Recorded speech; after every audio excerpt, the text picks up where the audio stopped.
people have come out and said he looks exactly like that guy in the hospital who had shown up in the hospital, the day after the murders with the dirt and what looked like blood all over him, but he had the alibi. And so that picture makes its rounds on the internet, and everybody gets jazzed up and says, there he is, that's the guy who killed the teens, but no one's ever been able to actually identify that person, and so it's not known. But there is one story that circulates about these murders that a lot of people believe is right. When the teenagers were killed, there was a 55-year-old man named Carl. I see the value in my own, but I also see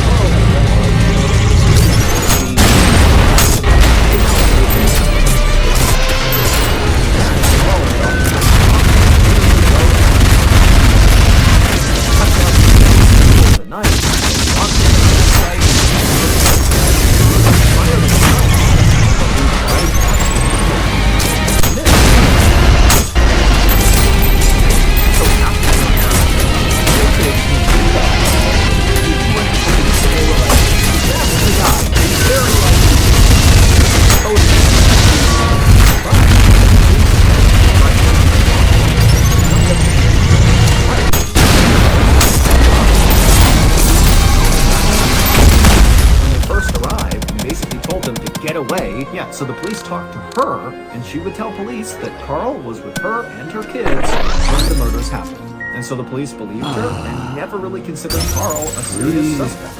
But in the Lake Bodom area, when people heard he was not being looked at closely, people felt like this was a huge mistake. Now but dawns 9 years after the murders, so this thy gore shall glisten Carl is before the temples of man. Sitting there having drinks, Creature of steel, as an in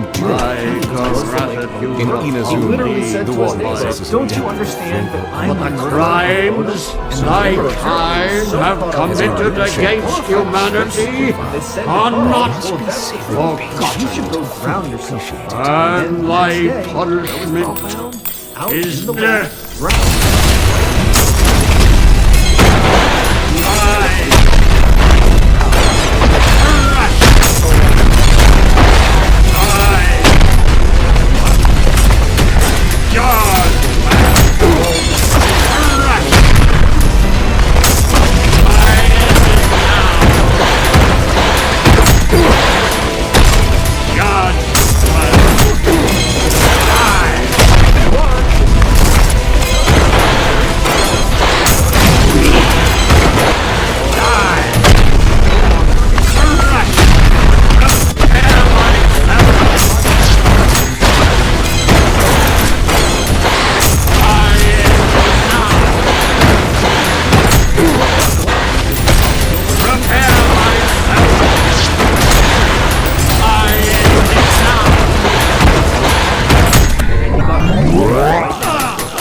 You can find those special podcast exclusive episodes just by looking for the words podcast exclusive in the individual episode titles. So again, the chart-topping, highly popular MrBallen podcast is once again available on all podcast platforms. Listen, just search for the MrBallen podcast. Follow and start listening. Also, if you're one of the amazing people who continued listening to the MrBallen podcast on Amazon Music when it's exclusive, well, don't give up your subscription. I see the value in my because own, there are still major but I perks also for see the people listening value in to the all show the endeavors on of the Amazon people of Music. Ontario.